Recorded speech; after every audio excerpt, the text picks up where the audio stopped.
Thank you so much for being here and welcome. Welcome to your final session of the day. I hope you all have had inspiring and engaging and insightful time here at the annual gathering. This session is titled Closing the Composting Gap, the essential role of community composting in a circular, connected food system. My name is Geertje Grotenhuis, a crazy Dutch name, so my nickname is G. I work with the San Diego Food System Alliance as the Grants and Impact Director, but I previously held roles at the Alliance working in food waste prevention and recovery, so I have a little bit of context in this space, but not nearly as much as our awesome panelists. I'm super honored and excited to be here with all of them and with all of you.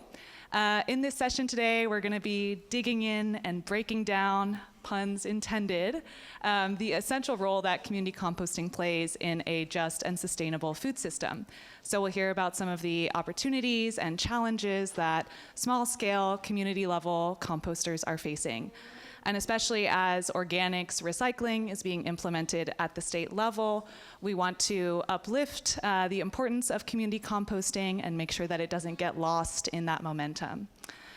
So to give you guys a little breakdown of our agenda for the day, we'll start with having our panelists introduce themselves, and then we'll have a bit of a deeper dive into this topic around what is community composting, why is it so important.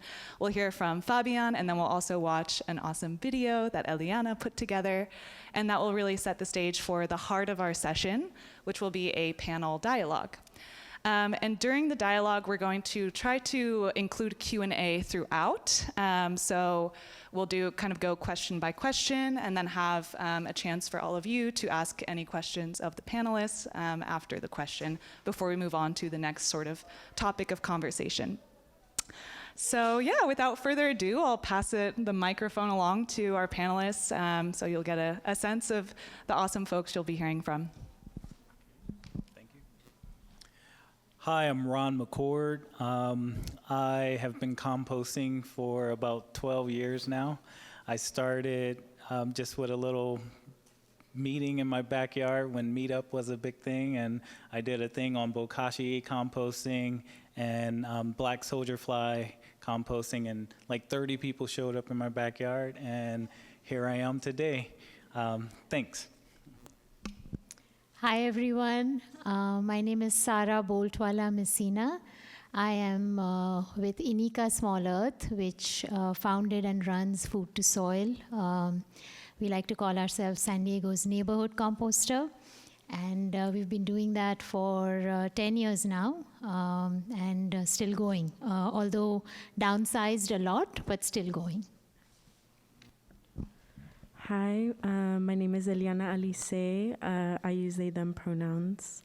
I'm here on behalf of California Alliance for Community Composting that's helped put out the CCGS grant with CalRecycle, implementing this grant program for community garden spaces across the state, but specifically I'm here helping with San Diego County. And also help doing composting since 2020 at Ma'ichach Compost at Centro Cultural de la Raza. Hi, everybody. I'm Fabian. I'm one of those wretched creatures with the humble servants of the worm. We're a community composting collective with a propaganda problem. Your local source for terrible ideas and very, very good compost. Good afternoon, everyone. So nice to see all your friendly faces. My name is Mike Wentzler, and I am the program manager for the County of San Diego's recycling program. So we're responsible for the unincorporated areas of the county. And I've been there for a couple decades and got bit by the composting bug, probably 20, 30 years ago. And it just, once it gets in you, just like this, you start wearing hats, and funny clothes, and love the soil, so pass it on. Hi, my name is Rose. I use she, her pronouns. I'm currently the farm manager at Community Roots Farm, which is an initiative of botanical community development initiatives in Oceanside. I'm a chef turned soil enthusiast. I got out of the restaurant industry looking to get into work that was helping combat the climate crisis, but what started as a soil journey kind of morphed into a soul-searching journey, and this work has become much more deep and meaningful than just making compost. So It's beautiful. Yeah, if you want to pass it to Fabian the floor is yours. Yeah, thank y'all. So they chose me to give y'all a brief sort of introduction to community composting and community composting as it looks like in San Diego. And I'm equipped to give you a perspective, but it is very much a situated perspective. So by all means, take it with a grain of salt. But for me, the question really starts with what is community? How do we build it? The way that I fell into this was through being at a community garden through COVID, and really realizing that the heart of the garden was in the compost pile, and it was the perfect place for people to come and exchange sort of ideas. And slowly we started realizing that we learned a lot about the people that were coming to visit us by sifting through their trash, which is, I think, an excellent way to build community in a sense of, learning who each other are, how we're connected, and how sort of our waste streams intersect in different ways. And for us, we started realizing that the fundamental tenet or value around community composting was this sort of reframing or re-signifying of food waste, not as trash or something to throw away, but a community resource that could be harnessed and sort of collectively distributed as a way to fertilize each other's gardens, but also each other's souls and spirits. In a way that might sound cheesy, but it really is at the heart of what community composting has looked like for us. It's been sort of a locus of building these moments of eruptive joy, whether it's through wrestling on the mulch pile or sort of being covered in smelly slop. And what we started paying attention to was that because it was such an attractive locus of life, we kept wanting to just spend time at the compost pile. And it made a lot of sense for a lot of reasons, because people were coming to us with all these stories of, I'd love to compost, but I live in an apartment, I can't do it. Or I bought a tumbler the other day and I forgot about it and now it smells like death. It happens. But having a space that it's dedicated to actually taking care of the compost, where you can be invited to participate in that process of affirmative decomposition, of taking a part in creating the substrate for life and converting that waste stream into sort of black gold, as they call it, is something that became really meaningful.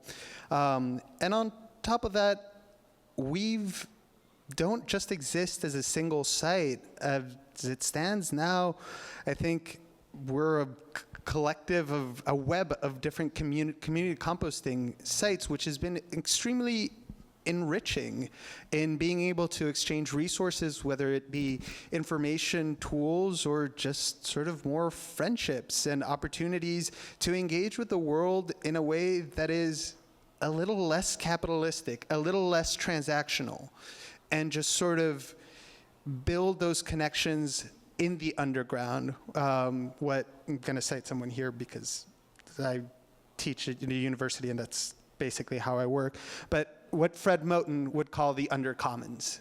So there are all these web of connections that exist under the soil that sort of fly under the radar. And that is what, in our eyes, has built this kind of resilience in what most people would consider the waste basket of their community gardens. And that's where I see community composting having such incredible power, and seeing that be the case for a lot of the sites across San Diego. Thank you.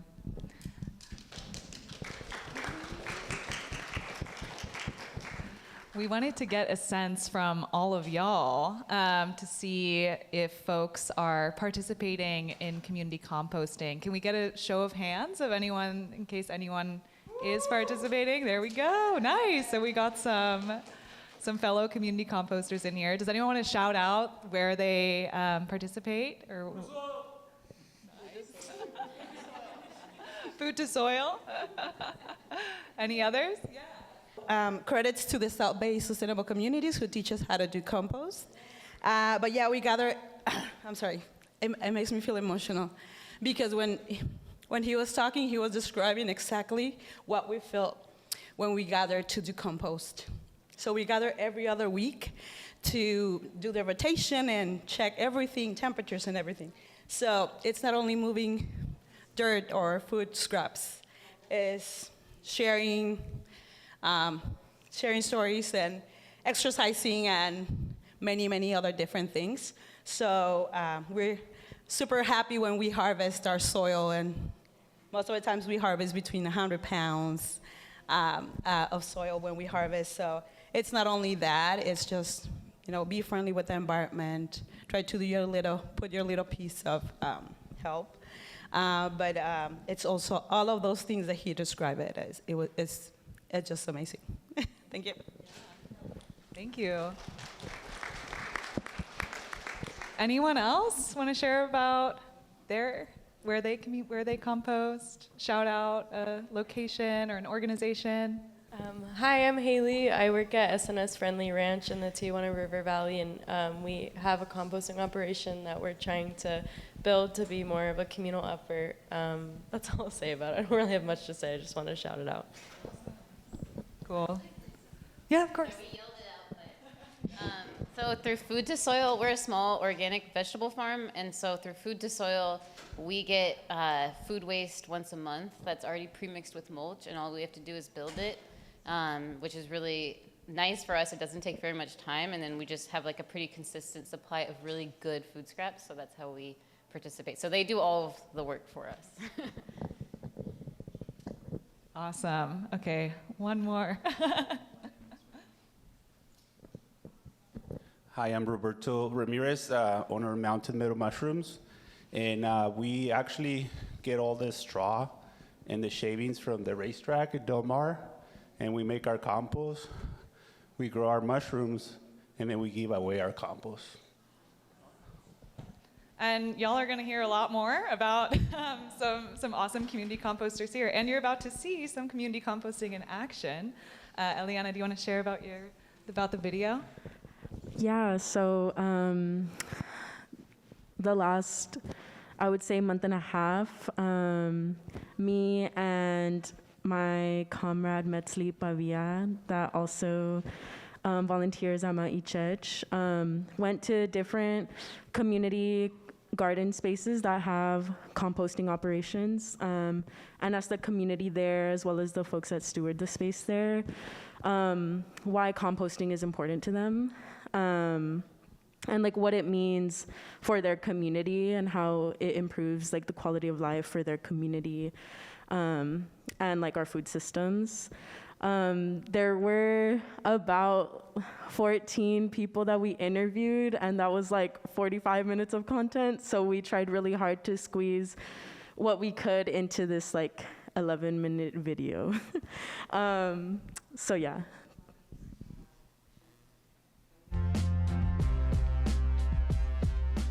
Well, my name is Ruth. I work here at Mountain Hope Community Garden, right in Mountain Hope, southeastern San Diego. I've been living here my whole life, so I came here from Tijuana when I was 3 years old, and I've been living on 43rd ever since. I've been seeing this garden grow as I've lived here, but I was never really brave enough to come in and volunteer.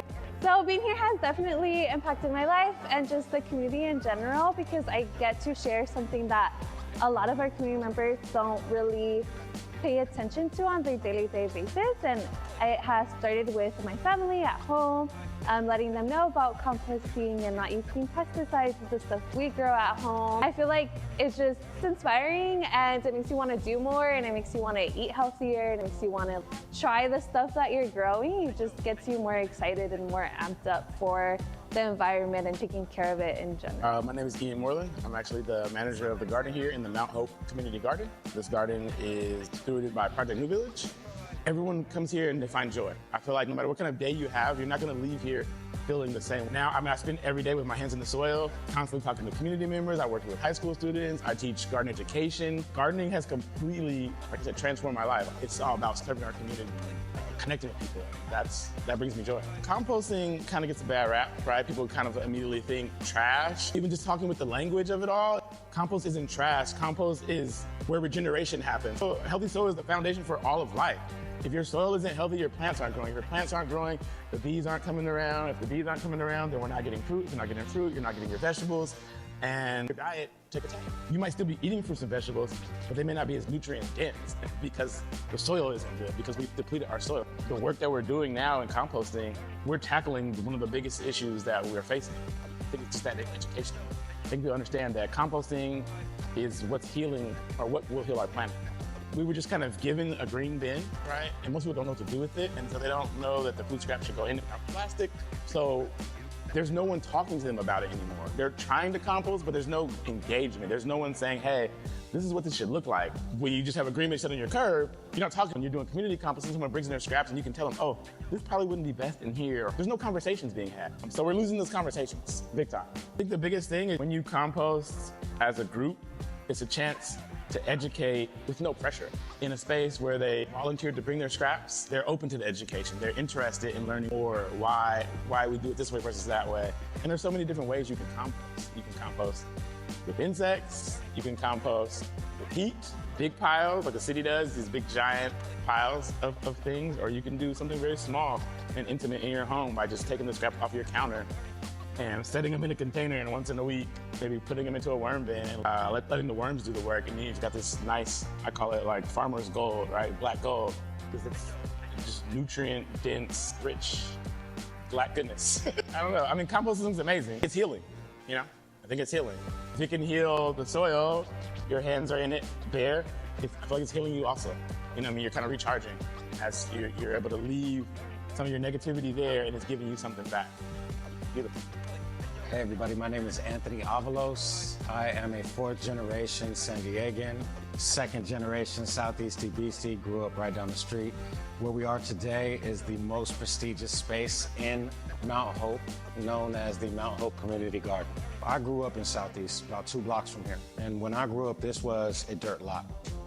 Abandoned couches, trash. It wasn't a spot that you stopped at for any reason. There was a fence around it and trash inside it. I learned actually here in the garden that there's elements of the soil that your body uptakes when you touch the soil.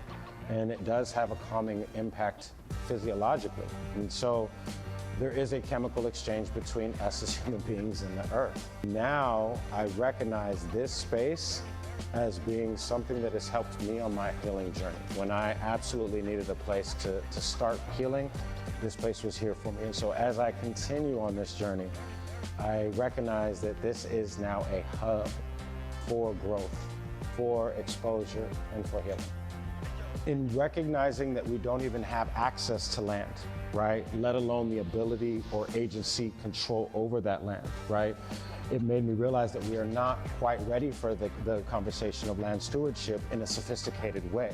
So land stewardship is something that for me is an introduction to the idea of agency over our lives. And there's a responsibility that comes with that stewardship, right?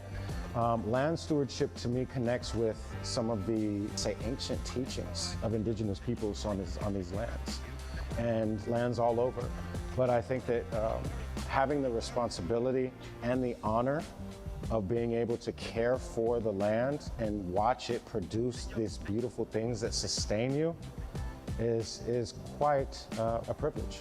Project New Village is this beautiful space, and I want to share this space with more people. Frank James Buncombe IV, and we're located here on S&S Friendly Ranch. where my family has had the right to steward the land here since 1980. Land stewarding has completely changed my life, how I think about the world, to make an attempt to shifting from living on the land to living with the land, and then allowed me to bring all these people in the community and literally create avenues for them to heal the land that is here and be able to sit back and watch the land heal them. The composting on this site, we've been taking care of horses for decades. Now we also have goats that we tend to, cows, pigs, chickens, and all this manure can be seen by some as waste. It breaks my brain sometimes. Like, everybody has the time, land, space, and capacity or skill set to like be able to compost their manure. But like started from that fundamental, like this is literally valuable to us. How can we then take this and compost it? Try to reach out to different compost sites who need more nitrogen. Like, hey, we got poop. Like, if you want it, come take it for free because we got a bunch of poop. So that's where like it started from, and then building on from there. And like, okay, this is something that we can build that will build up our soils for all the land healing journey that we're on to grow food and provide food for our community. The dream is to be able to be producing enough compost that all of our needs here are beyond met and that we can start offering free compost to our community as well. I think what our city has tried to do from a municipal perspective as a step in that direction. At the same time, I've noticed some barriers to entry with that because bins, if you put a bunch of food scraps in a bin and leave it out in the sun for a week before it gets picked up, it can get a little gnarly if they just come and dump your bin out and you got a bunch of residue in your bin. Like, people in their homes, they start to not really want to put their food scraps in there because it just it's easy to get nasty. While it's a step in the right direction of trying to separate our food scraps from landfill, there's still some strides that we can make. But everybody lives in a tent on a ranch and like wants to scoop manure and compost, and that's okay. Not everybody needs to do that. But how can we, one, increase the avenues to where folks can like, hey, bring your food scraps here. I would love your food scraps because honestly, composting is the last thing we do with food scraps. That's like, all the different uses. First, we're like, who wants to eat this? Like, if humans are eating it, do the goats want it? Do the pigs want it? Do the chickens want it? Like, first, we want to keep food that was grown in the food system. So like, that's where we're going first. And then it's like, do the worms want it? And then if the worms don't want it, they're like, okay, now let's put it into like our thermophilic composting piles. So that's honestly the last step for us because there's all these avenues and we're trying to get the most out of everything. Don't know if I believe in waste. Like, fundamentally. I think we're making a huge stride in our compost system here today. We experimented with vermicomposting, worm composting a little over a year ago. One of the things we're doing today is getting a cool worm bin set up inside of our pig pen. It'll be really easy to, as we're cleaning the pig pen and cleaning out the pig manure, to just add it directly into our worm bin on the side where the worms aren't at, so it gets a chance to break down a little bit. But I'm super excited to get the worms back into our practice, get the worm casting, get them back into our garden bed. I love worms, they're so cool. Which is crazy, 2 years ago I wouldn't have touched one, and now I'm like, give me all the worms. My name is Xochitl Osomatli. I didn't know much about composting before coming here, to be honest. I pretty much learned everything on the job. Once I've started composting, like using the bucket and throwing my food waste in there, anytime that I don't have the bucket, it feels like I feel that it's missing. And I feel that when I'm like throwing food in a trash can because there's no compost bin, it feels like more waste. Like, I'm aware of that. And I feel like that is food that could be going into compost. Like back into the earth, back into like a more sustainable thing, because most of the carbon dioxide from like food waste is in like landfills. And like that is such a big contributor to like global warming. And so I feel like looking at it on like this bigger scale, our small actions may not feel like they make a difference, but like once you get started, it's hard to go back. For people to see that, like to see the community in being outside and in working with the land, I think that that's something that can really draw people in. My name is Nikki. My friend introduced me to this space and I fell in love with it. I started coming more often, like every weekend, and then it just became part of my routine. I didn't even know what composting was before I came here. I didn't know what that means. And when my friend brought me here, I was like, wow, that's really cool that you guys turn food scraps into dirt to take care of the garden and the plants here, so that the plants and the trees can grow into fruits, so that the fruits can come back to the community, to the people that live here. While I'm here, I've learned that I also like connecting to other parts of the earth that are not human beings, other species like birds or bugs. I used to be afraid of bugs. I used to be scared of them, but you know, being here has made me learn that there's nothing to be scared of. They're just tiny little guys, and they helped us grow the compost. Like, they don't do anything. If anything, we like kind of destroy their habitat. Like, I didn't know that you have to let the pile of your compost mature. I didn't know that there's certain temperatures that it needs to reach. I learned that there's different styles of compost, and this is not the only one that there is. So we do a certain technique, and other people do other stuff. I've been to other compost sites. I learned a lot from composting and just giving back to the earth. Awesome, thank you. Thank you, Eliana, for putting that together. I think it gave such a powerful impression of, you know, hearing from these folks and seeing these sites, what community composting is about and why it's important to folks. And something that really stood out to me too, thinking about our theme of today, cooperation. Composting is really a cooperation on so many levels, with other people, with community, with little critters. There's so many layers of cooperation really embedded in the act of community composting. And I want to transition to some questions for our speakers to get into a dialogue. And we heard from these folks in the video about why community composting is important to them. And I'd love to hear from y'all as well. Why is community composting important? And what motivates you to do it? And are there any specific examples that you want to share about the impact of community composting in sustainable food systems or in the community?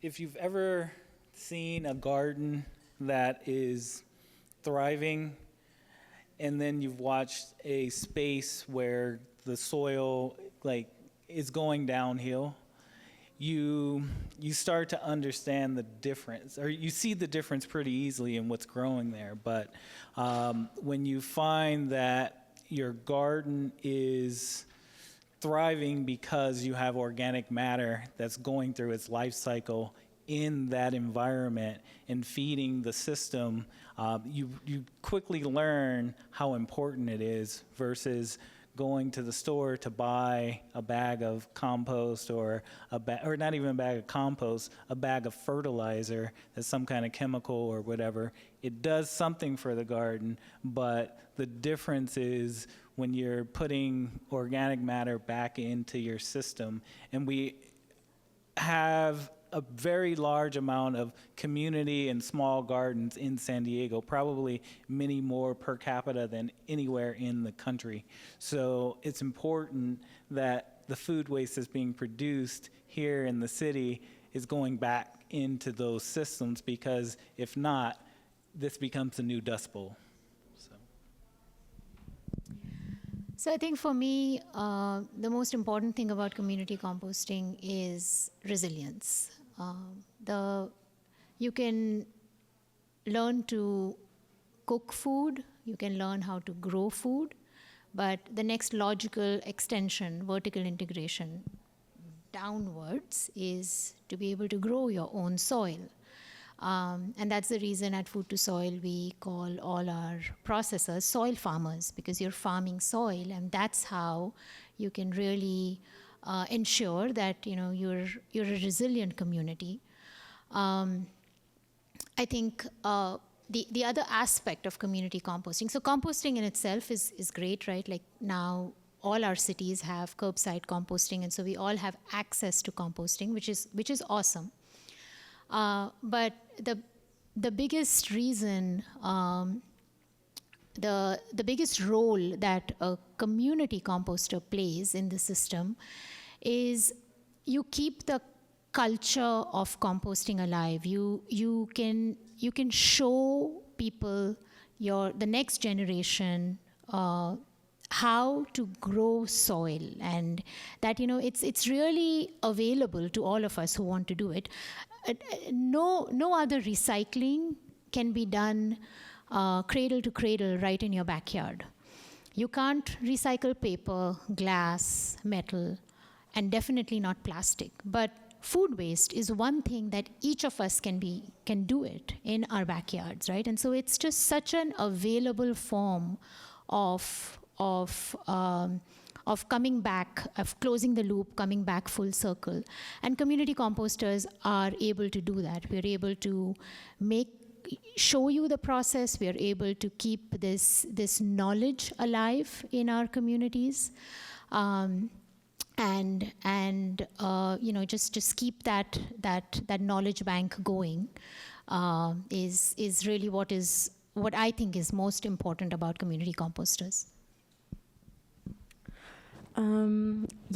For me, I can give you two perspectives. I can give you the perspective of someone that has been a volunteer at a community composting site for about 3 years now.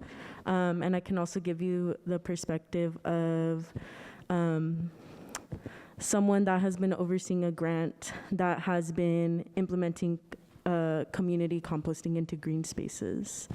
As a community composter, I've seen a lot of times, like on leased lots, the soil nutrition being like little to none in like the urban communities of Southeast San Diego, turning into a place that actually has like fruitful harvest for community members that live in these places where we don't have a lot of fresh, locally grown produce.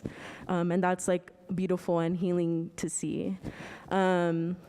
As someone that works for California Alliance for Community Composting, I can give you the statistics of what 8 months of this grant has provided in San Diego County, being able to divert 41 cubic yards of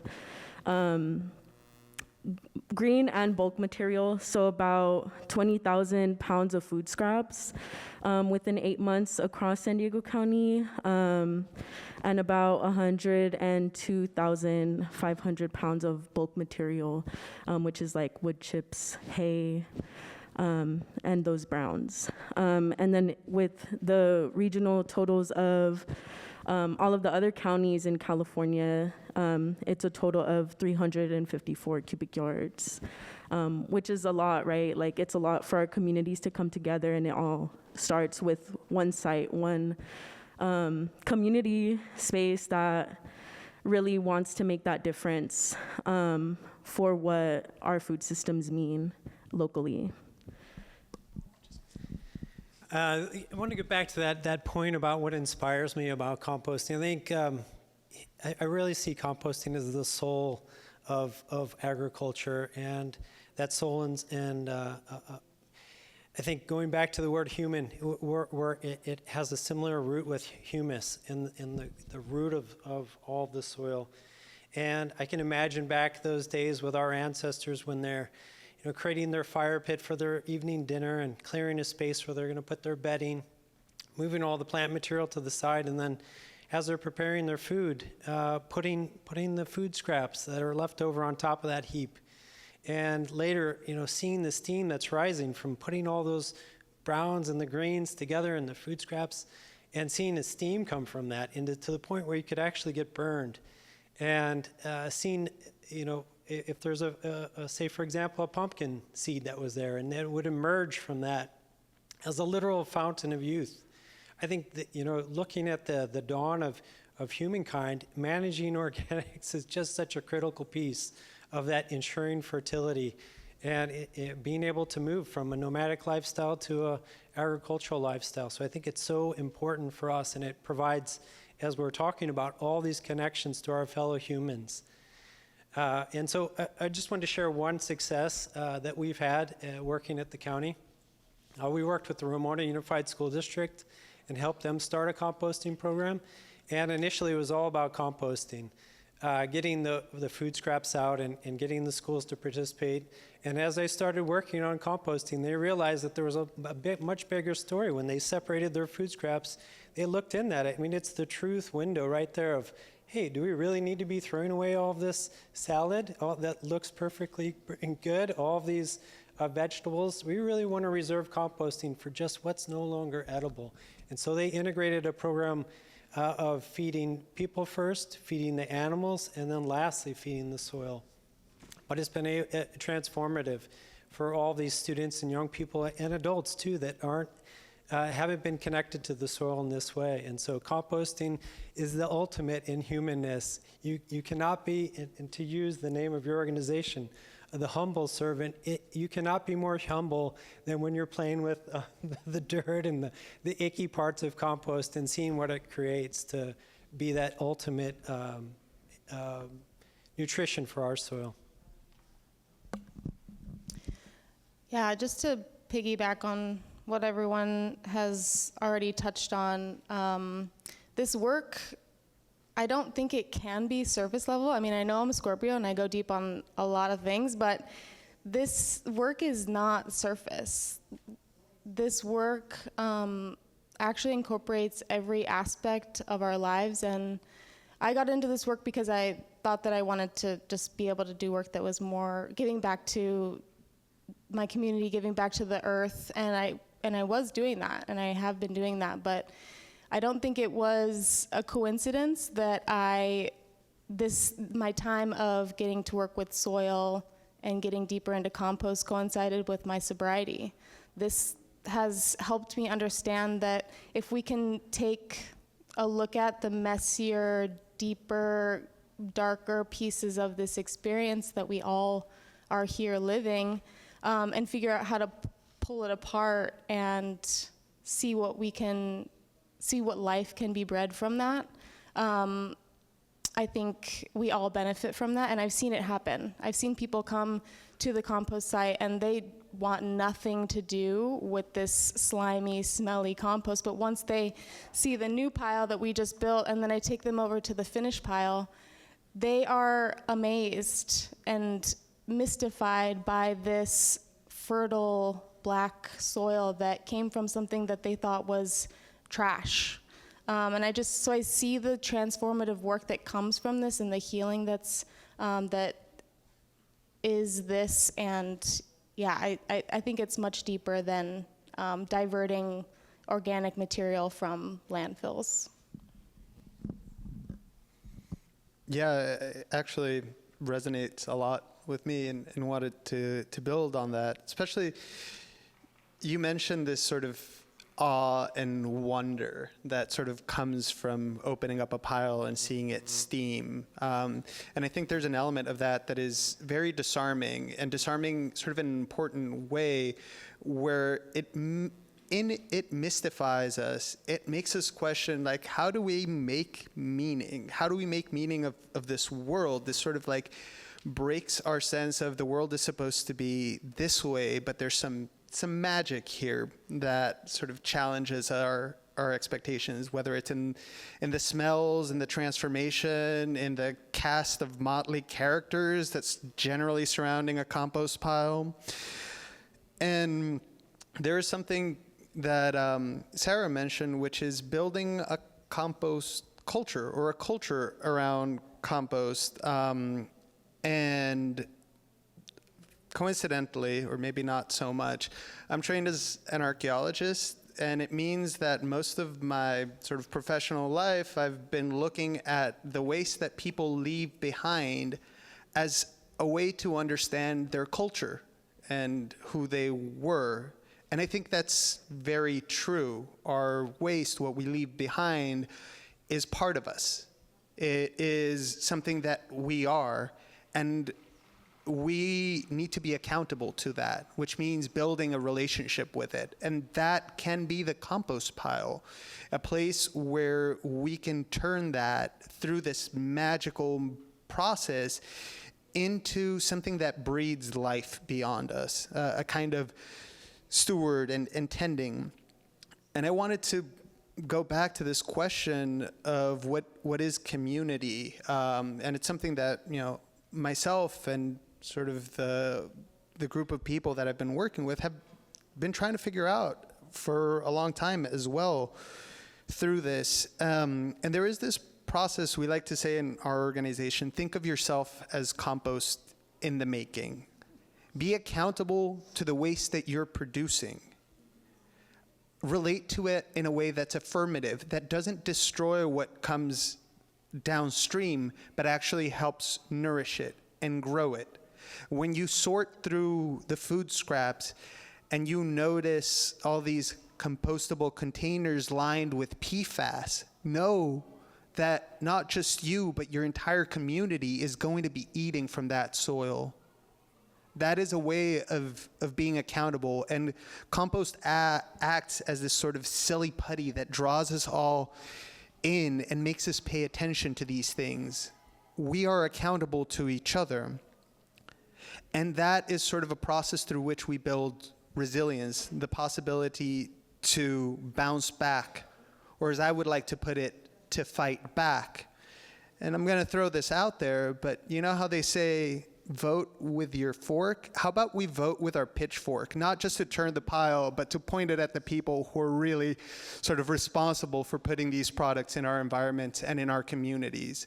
That's the kind of resilience that I want to be talking about when we're at the compost pile, where we can share resources and be ready to fight back, to protect our community, and be organized and feel nourished by the work, not work, but the time and energy that we put in this sort of like joyous ritual that is turning the compost pile. Thank you. I want to open it up to maybe one or two questions before we move on to next topic with our panelists.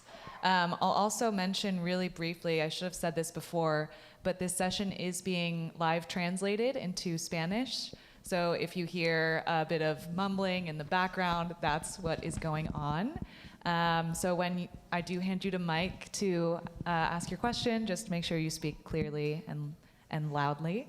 Yes, I'll come to you. Hi there. I'm Adam. I also work with Roberto at Mountain Meadow, and I'm very curious about the sort of community demand outside of what you guys have for community composters. Do people come there and drop stuff off and want compost back? Is there like a shortfall in terms of what you're able to produce?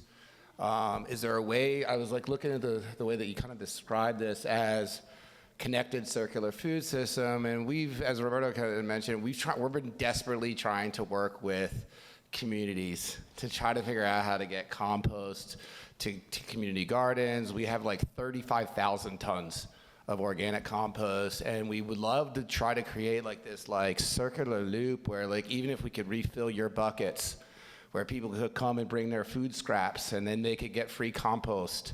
Like I'm just trying to understand how you guys work with people. And then second question I have is, I've been working with Cal Recycle on messaging. There's a huge issue that they have with you guys have described about microplastics, glass, and other stuff that doesn't belong in the composting bins. And there's not a lot of people that can help translate to the community what belongs in there and what's not. Is there interest on the educational side? Because Cal Recycle is looking to me to try to connect them with like people in local communities, how to solve that problem of messaging because they failed dramatically. And you guys seem to be a perfect fit for something that's a major problem because like all of the composters have this massive amount of trash, massive amount of glass, massive amount of microplastics, and it's become a huge problem. And I think you guys have talked about that.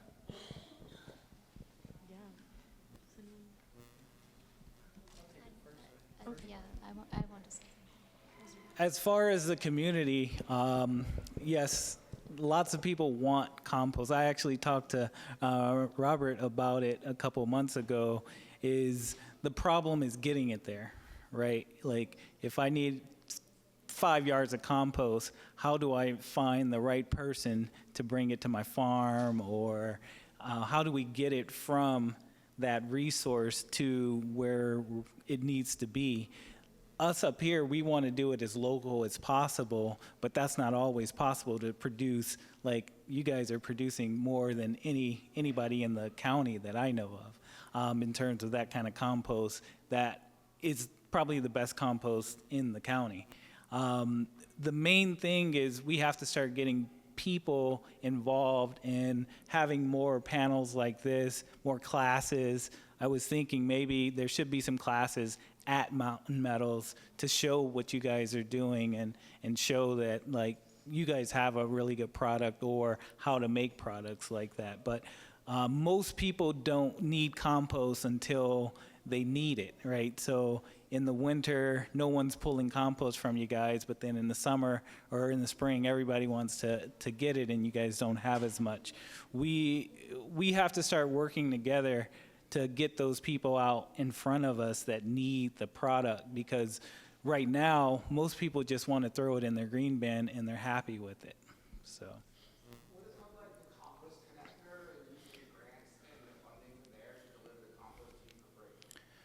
Yeah, but how much do people want? Like that small, the people who want to come and fill up a couple buckets, they're not going to do that. The people who want a full truck, they may do it. The people who want like 10 yards, they're the ones who are applying for stuff like that, and maybe they're getting it. I don't know anyone who's even used that program that where it's been successful, so. I just wanted to add that, sorry, okay. I think that, so to your point about, how to distribute, like how do people want the finished compost? So I think people want the finished compost, but our food system as a whole, starting from soil, seeds to actual produce, is just, we have a logistics problem. We have a supply-demand problem. And I don't know why in this day and age, with all this technology and all this, all the tools that are available to us, this fundamental industry is still suffering from this logistics problem. I don't understand. I think it's just because we just need to have enough platforms such as this and have meaningful conversations to really figure out and be vulnerable and, talk about what is it that's breaking your business and what is it that you really want and what are your flaws and what are your weaknesses, and see if we can design those out by collaborating. In my experience, yes, people want the compost, but like Ron said, how much, when will you deliver, how much do I pay for delivery? For some reason, people are not willing to pay for delivering compost, but they can do a Uber Eats or whatever, right? And they're willing to pay for that. But when you talk about, I'll charge you for, I'm driving to bring you that compost, it's like, that's dirt, I don't really want to pay for it, I'll go to Home Depot and buy the bag. So I think that's the issue that, we really need to put our minds together and talk about. I don't have much to share on that calorie cycle issue on PFAS. Maybe someone else. I think the company's called Agromin.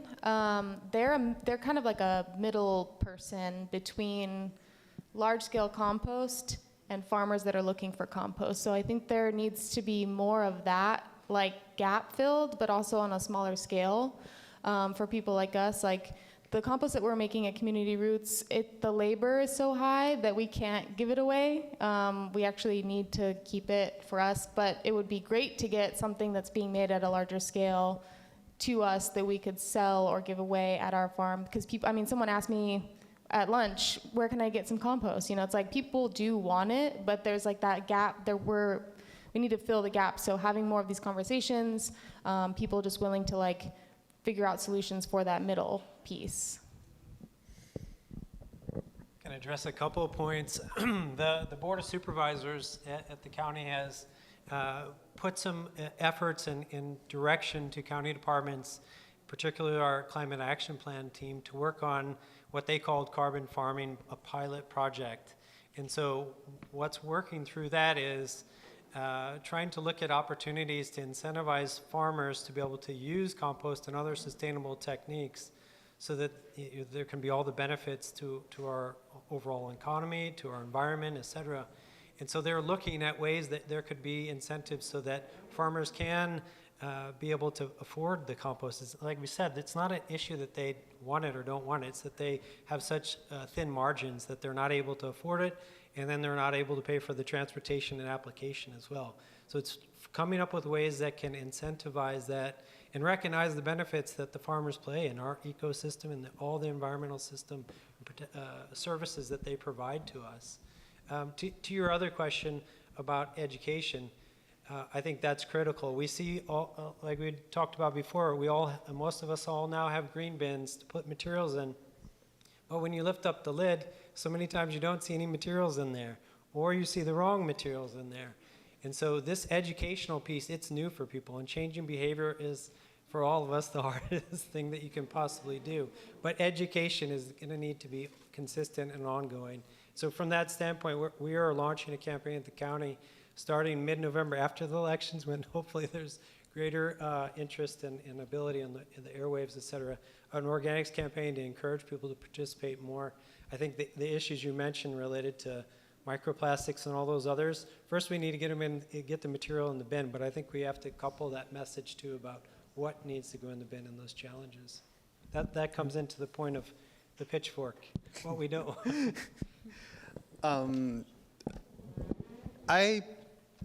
I would answer sort of the question for the compost logistics with, we need more community composting sites.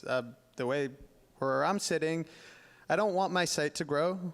I want more of sites like me. I want more places where people can come and sort of spend the day, find something that is valuable to them, and maybe take some compost home, maybe contribute to it, but all through that process, learn not to throw that kind of stuff in the green bin. There is a major issue that I see in the green bin rollout, which is the bin is exactly the same as all the other bins. It doesn't change your relationship to your waste. If your black bin overflows, it ends up in your green bin. If your blue bin overflows, it ends up in your green bin. Just walk around your neighborhood and do a lid flip. You'll see that is generally the case. Why? Because we're creatures of habit, and we are used to that kind of process. How do we change that? There needs to be a kind of change in culture. How do we change culture? Cultural programming. We have events, we invite people, we engage them in all sorts of different ways. I like to think of our group as oftentimes compost in unexpected places. The last place that we distributed compost was at the Museum of Contemporary Art, San Diego. We held an event there, and somebody came and sort of sneakily said to us, somebody who worked at the museum was like, hey, are y'all giving that away? And we're like, yes, please take as much as you like. People want this stuff. People understand it. And, you know, we need to find ourselves in those places where the people that don't know what's going on or how to get it or have a routine where they can, you know, drive out to North County or East County or wherever that compost is to pick it up, like, can do that. It is a public transit issue. Like, how do you haul, like, you know, a cubic yard or like a bunch of buckets of compost on public transit if you don't have a car? This is connected to so many of the sort of like issues that San Diego already faces. And so to that, I say pitchforks and more community composting groups, seeing us as partners in education, partners in sort of creating that base of people that is changing their relationship to waste. And I think it's a great idea for large compost producers like yourselves to drop off a compost at sites that have the space for it, for people to pick it up in smaller buckets, or for whom it's a place that is closer to their house, things along those lines. But that's just my 2 cents. I think I'm going to move on to the next question. I'm going to skip over to something that I want to make sure we talk about, especially as organic recycling is being rolled out statewide, which has sort of been alluded to in this conversation as well. I want to talk about why community composters are such vital partners in that process, and what can be done to ensure their sustainability. And maybe, Michael, we can start with you, and Sarah, I'm curious what you have to say as well. Sure. I think thinking about community composters, in my mind, it includes not only these local community sites, but also farms, also schools, businesses, coffee shops, all those that have the ability to manage materials on site, I think can be considered as similar to community composters. And in the county, maybe we can serve as a little bit of an example of things that we've done in the last couple of years. Sarah and I worked together on our strategic plan to reduce waste, to look toward greater goals for reducing waste going to our landfills. And we saw a vision of revising some of our franchise agreements of the way that those that are hauling the materials to open up the system so that other companies can haul that material, so that they can make money and that they can haul materials and get paid for it. Opening up and changing some of the rules related to permits, local permits. There's still state permits required, but local permits we can have an influence on. And so over the last couple of years, there's been a concerted effort of working with the community, hearing their voices, and we've made significant changes to lower that threshold for permits, so that it's easier to become a community composter at a garden, at a school, at a farm, etc. And so there's that ability for a farm to take in materials from, say, a hauler, so that they can process it, they can get paid to take it, and then even be able to sell it, so that way, they need that compost. Maybe they can't pay to get it, but they can have somebody drop it off and they can make some money off of taking it and processing it, and then getting the soil needs that they have, as well as being able to potentially sell it to others if they have excess. So I think that can be an example for others, other cities and other counties around. So what Michael referred to right now was the CRMC, which the city and the county both implemented. CRMC stands for Certified Recyclables Materials Collector. Both the city and the unincorporated county, the County of San Diego, have those certificates available for alternative recycling providers, including organics haulers. Well, I shouldn't say haulers, but composters. CRMC is actually, Michael, correct me if I'm wrong, but CRMC is, only San Diego County has the CRMC designation in the state. I don't think anyone else offers that ability. Would you? The city and the county, right? Yeah. So the CRMC is very unique to our region. In that sense, we are really the leading, jurisdictions in allowing alternative service providers to even operate. With SB 1383, which is the regulation that requires all businesses and individuals to recycle, SB 1383 was great in the sense that it made room for community composters. So there's an entire section in SB 1383 which says that if you as an individual or you as a business want to compost with a community composter, if you want to self-haul your organics to a local composting site, if you want to do this in your backyard, you can get a waiver from participating in your curbside program. And there's actually the city and the county will give you a piece of paper that says, this is the waiver because yes, you are self-hauling, or yes, you are composting on site, or yes, you're participating with a community composter.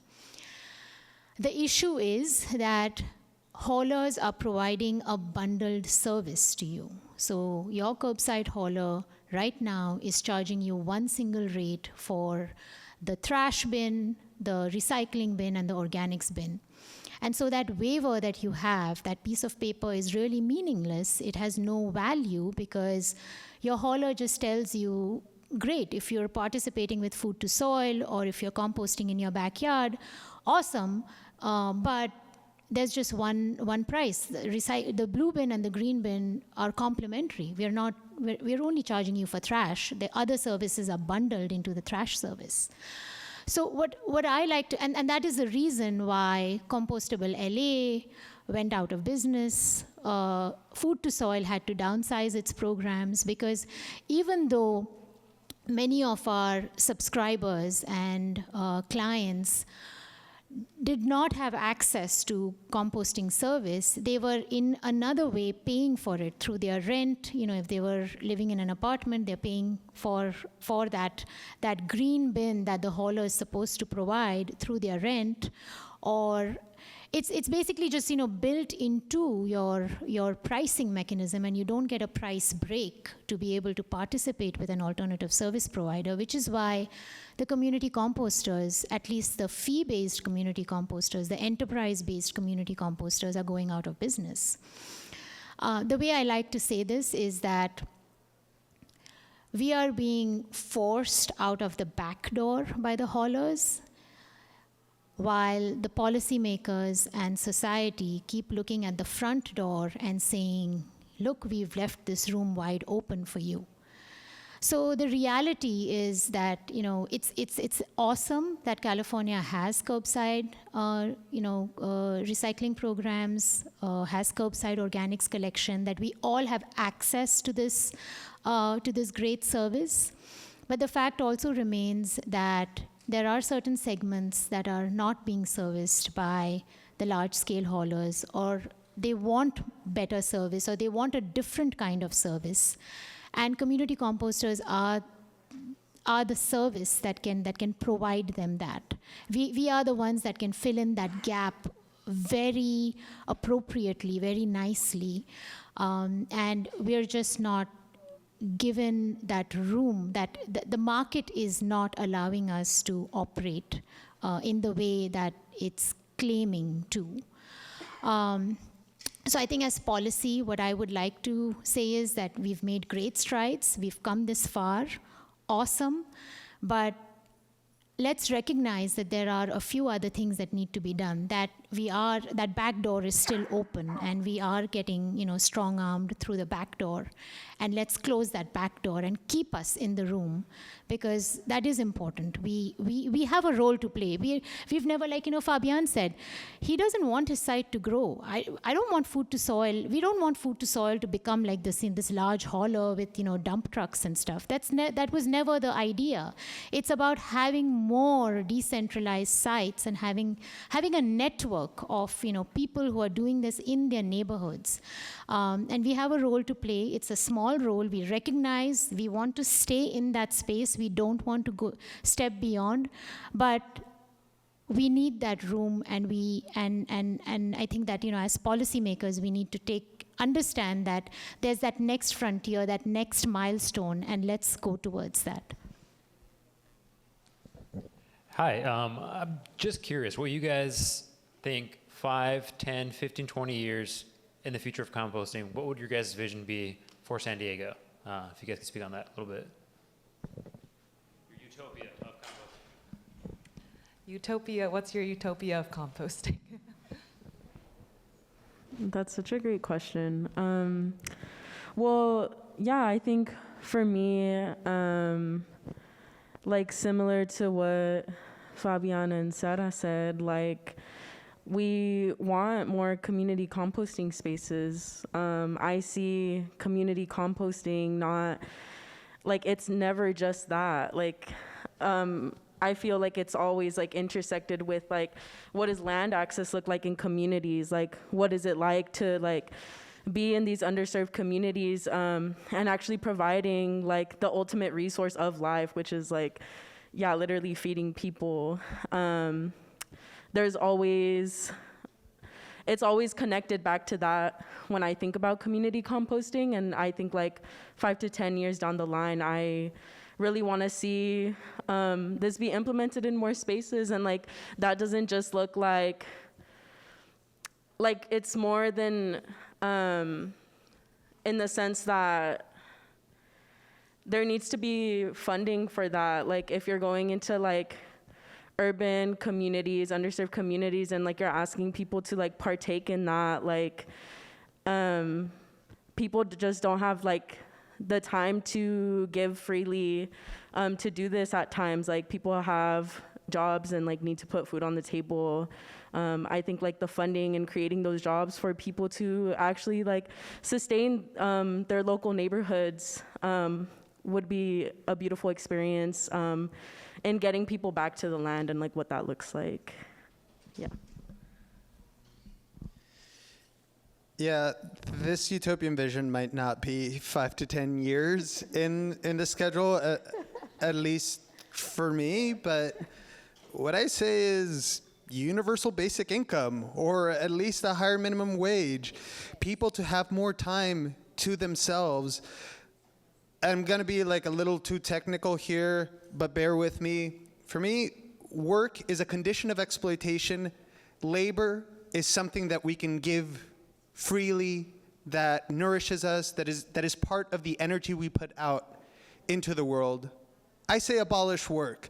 There are way too many bullshit jobs, and we need that time to invest into things that actually nourish the planet, the soil, all these things.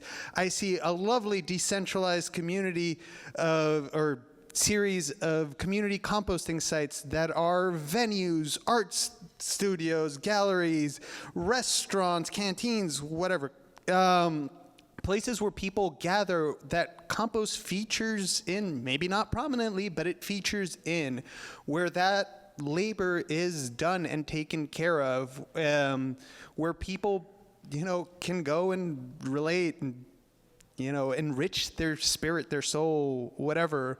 So, yeah, my vision for community composting 5-10 years in the future, utopian, is land access, it's universal basic income, it's free time, it's the abolition of work.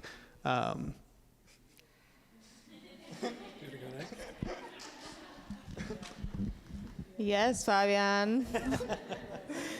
Yeah, I mean, I think just equitable participation, seeing, having this be something that everyone can contribute to, even if you can't leave your house. I see a bike messenger coming with a bucket to pick up from the elder who can't leave their home, or walking with them to their local community garden.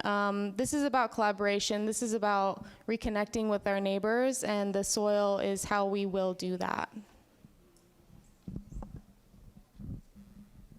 It's a farm and a compost hub in every zip code, and the farmer and the soil farmer making a living wage and being able to afford to pay their bills with it. That's the utopia. Yeah, I agree there. The ability for me as a person, I've composted over 1 million pounds of food in the last 5 years, and I won't say that I've done it for free, but I could not live on that if I needed to. But the amount of work that I put into it could be a full-time job, and if it were something that the people receiving that compost or where I was composting saw it of value, or they were able to make a return on that, then I would be able to. So in 5 years, I hope that more of the community is putting the value in the beginning of the soil process, as well as tying it to the end of the food system process and zipping those two together. I agree with everything everyone said here. I just want to add one thing too, which is we want to see less materials coming to composting too. We want as much of that material to stay on site where it's generated so that it can enrich the soils on those properties too. We don't need all this excessive pruning and all the the trees that we see that turn into popsicles. We want to allow all those trees to grow into their natural, beautiful, mature forms, and then what remains to be used as mulch on those soils for those properties to allow the soil, the water to infiltrate in the soil to create that healthy soil, and then manage what we need to for the benefit of our composting sites and other farms. Yeah, I just wanted to add one more thing on my idea of land access and what that looks like, especially with as I've been hearing everyone's responses. I think I've been reflecting on a common issue is a lot of times community composting sites, community garden spaces are leasing on land. And so the idea of land access is not, it's we should be owning the lands that we're tending to, because 1, 2, or 10 years down the line, you can get kicked off if you don't have that funding. And it's what does that mean after all of those years of that hub actually sustaining the community? And it's so easy for it to just get uprooted like that. I think that's another really pivotal point, and why the accessibility of this is so important for what land access means to us. I know we're getting close to the end of time, but I have one burning question, and it's for Michael. I'm curious what your thoughts are on opportunities for partnerships, funding, different kinds of things to help support community composters. I think as we're hearing, there is this work, and it's vulnerable that our community composters can go extinct because there is no funding for this and no inclusion with municipal composting. Yeah, well, I think, first of all, they can play such a role. We talked about the promotion, the education that occurs when people have that ability to get the direct feedback of seeing how that material can be used. So I think there's great connections there for them to act as opportunities for people to learn, and to learn how to actually throw what materials and which ones should go into their green bins.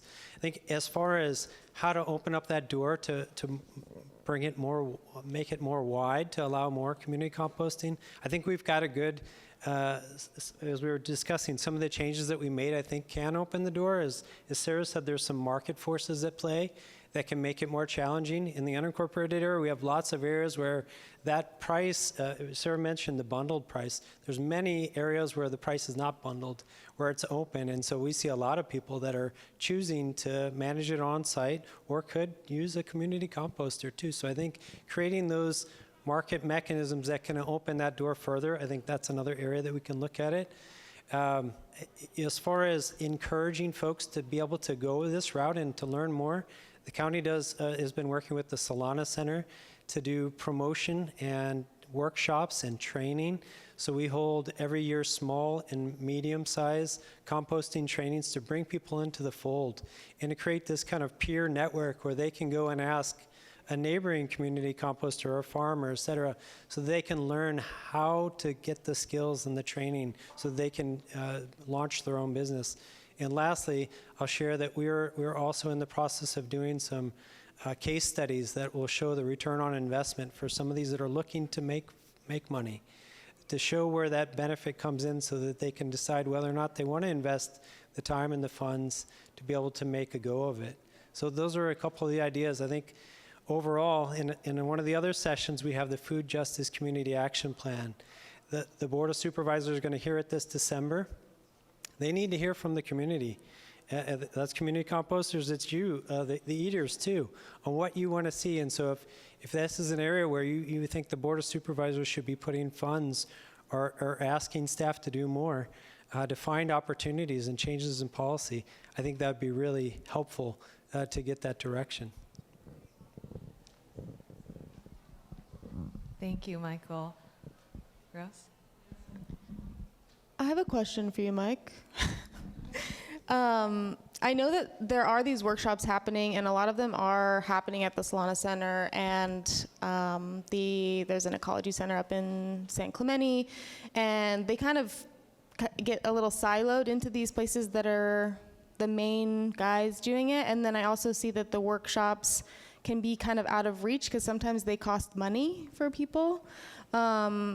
Is there, I guess that's what you were just talking to, but is there more plans to make those workshops more accessible for the community and have that funding be available so that people don't have to front the cost to gain the education? Yeah, fortunately for ours, all of ours are free. There's no cost. All the trainings, there's no cost. We, in addition to doing them within the community, we also are at the small and medium one we're doing at farms. So we move them around to try to find a farm that's interested in doing it and willing to share that expertise, and then get some technical assistance, sometimes even assistance with equipment, et cetera, to do that. But yeah, there's no cost to ours. I think as far as accessibility, finding out where there's additional areas of interest, we're all ears to additional locations, communities. We try to spread it out in the unincorporated areas the size of the state of Connecticut. So we try to put them around in different communities as much as possible. But certainly if there's areas that you or others would like to see it, please let me know and we can ensure that we target it that. Thanks. Do we have another question maybe from the audience?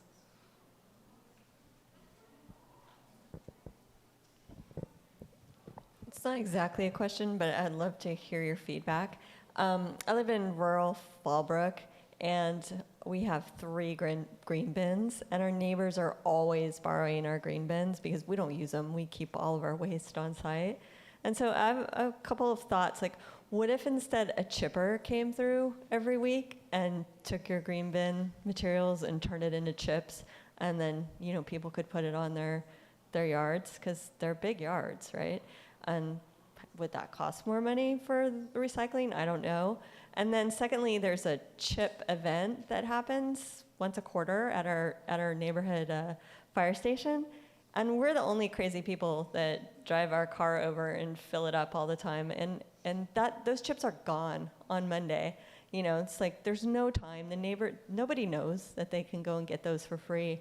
So I think there's some opportunities to do that locally, like you guys are talking about. And I know that's not exactly composting, but it can lead to composting, because that's why, you know, that's why the neighbors get rid of it, because the branches are huge and all that stuff is huge. So just some thoughts. I'd love to hear your thoughts on ideas of that, of making it more decentralized and like right on site. Yeah, I think that's exactly why we wanted to try to create this system, so that you can be decoupled from the larger system where you're taking materials along a route, a hauler takes it to a centralized facility. That was the reason that we created the CRMC, that we allow these self-hauling or composting on-site options, so that if people are interested in doing that they can. Looking toward the circular economy, seeing niche businesses that are willing to go and to provide that service, either it be, you know, like a community composter where there's staff members that learn at that site and then choose to go and say, I can manage all that material on your property, and then just go from site to site to site and do that. That opens up economic opportunity. So looking toward ways to foster that, I think, you know, you're ultimately reducing the amount of distance and vehicle miles traveled that material is moving. That's a real benefit. So I think there still has to be creative thinking on how to bring those businesses into fruition. But as a direction, I think it makes a lot of sense. We were just talking about this in one of the other sessions, in the seed saving session, and about how we're trying to decentralize the equipment that's needed for this work too. So you're talking about the chippers, you're talking about the grinders, you're talking about the trommel screeners, sifters to sift the compost afterwards. Having either them be locally mobile or having them be at one site in all of these small communities that people can come to or can go to within the community. This is what we're talking about. You know, we want this to grow, to have that equipment available for the smaller haulers, composters as well. We've talked about amongst ourselves also, there's kind of a lag in just generally the equipment for medium to micro scale composters. You have like the huge sifters that you see at Agri-Service or Republic or whatever, and they're coming on the market now. There's engineers that are working on building the equipment that's for a smaller scale, because it takes a lot of labor to chop up really fibrous brown material, and it gets caught in the wood chippers, but we need the grinders to grind it. So there's still a gap. If you're an engineer out there and you're looking for the next big thing, take it to Shark Tank, because there's definitely a need for the smaller to mid-scale equipment to be able to do that also. So I have a 9-year-old daughter, and she likes things, and the things that she wants that sometimes I don't see the value in them, I try and get her to show me how they're valuable to her and why we need to do these things. And one of the things about like community composting is right now it's not of value. So in the small hub and spoke scale of what we're trying to do, the community has to come around. Like your neighbors borrow your bins and they put them out. You keep it because you see the value in it. You have to infect your neighbors to not put their bins out and start to see the value in saving that material, and then showing some reason to invest in that kind of infrastructure. Because on the county level, on any larger scale level, it's just too big. Because San Diego is not this flat area where there's ease of access to most of the things that are like available to us. There's these big hills, and you're out in Fallbrook, so you got all kinds of things happening that just don't make it easy for a neighborhood to kind of collect. But a few people saying, hey, we're going to start doing this, and then them telling their neighbors, hey, we're doing these things. Maybe you go and borrow a chipper or rent a chipper or something like that. I was just talking to Jessica at the Solana Center about their chipper, because they had a program where they were, you would have to take a class and then you can check out the chipper once or however often you need it. But that was a little much for them because liability. But if I had a small group of people that I said, hey, we're going to invest in this piece of thing. Maybe we go out and do a fundraiser and we bring in some of that equipment. Now it's available to us, and then that becomes a thing, and it gets kind of viral, and other people start to do it. I've done it with compost. With Bokashi, we had people in certain neighborhoods where they were at the end of a cul-de-sac, and they had their bucket, and they would just hand out buckets to people, and those people with the full buckets would bring them and then compost them in their yard, and it worked out well. But again, it lost value when everybody can throw their stuff in the green bin. I'll mention one other example. It wasn't related to residential style, but on the farms side, the county provided funds through the American Rescue Act, ARPA, to some of the local cooperatives of farms like Food Shed and Solidarity Farm, where there's now this is a little bit of a different example, but it's a compost application is also another barrier for a lot of farms to be able to get the compost out. Just having a huge amount of compost, you still need to find a way to get it out on the soil. And so this compost spreader is now available, and so it's being shared on a collaborative, kind of collective level.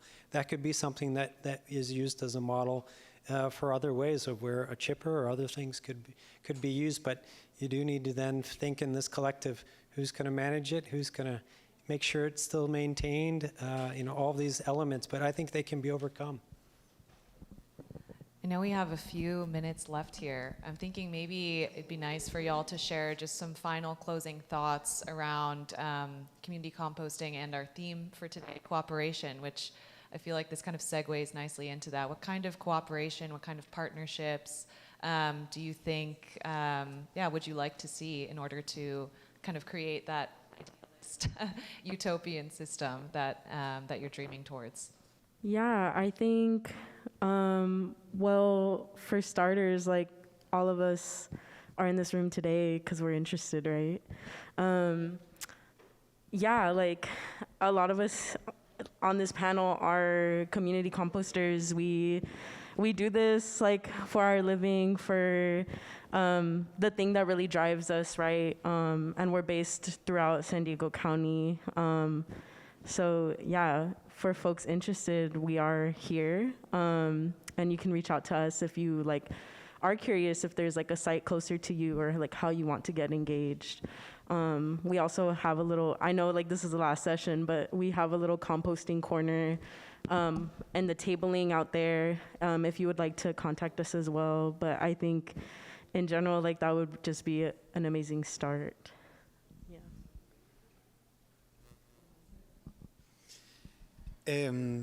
Just sort of wanted to reflect on a couple things. I wanted to share. part of the way that our site is organized, all of us at our site have full-time jobs. None of the people at our site are actually making a living through composting.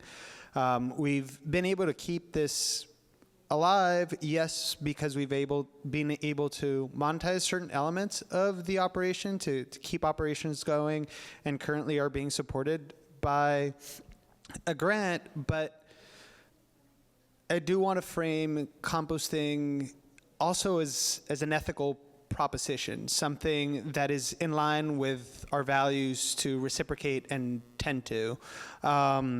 For us, composting is not something that we do just to reduce greenhouse emissions. It's to build resilience within our collective, our friend group, our community, more generally, is to critically sort of evaluate our lives and change and have a space to grow.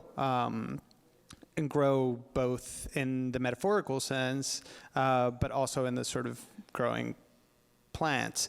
I do think that there is a necessity for this sort of big institutional push to produce more market incentives, but there is also sort of an important kind of educational and ethical proposition here in how we relate to our waste. Community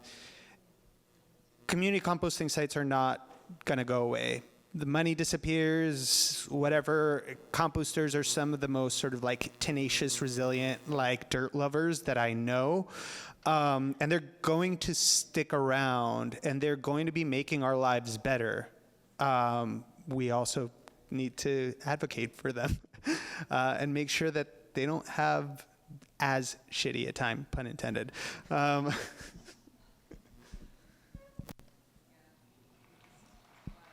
Thoughts? One more person, maybe. I just hope everyone leaves here today feeling inspired to think about their messy bits a little bit deeper, and yeah, just feel encouraged that it's not so scary, and we can make change together, but it does take the cooperation of everybody. Awesome. I think that's a beautiful place to end it. I want to thank all of our panelists. Can we give them a round of applause?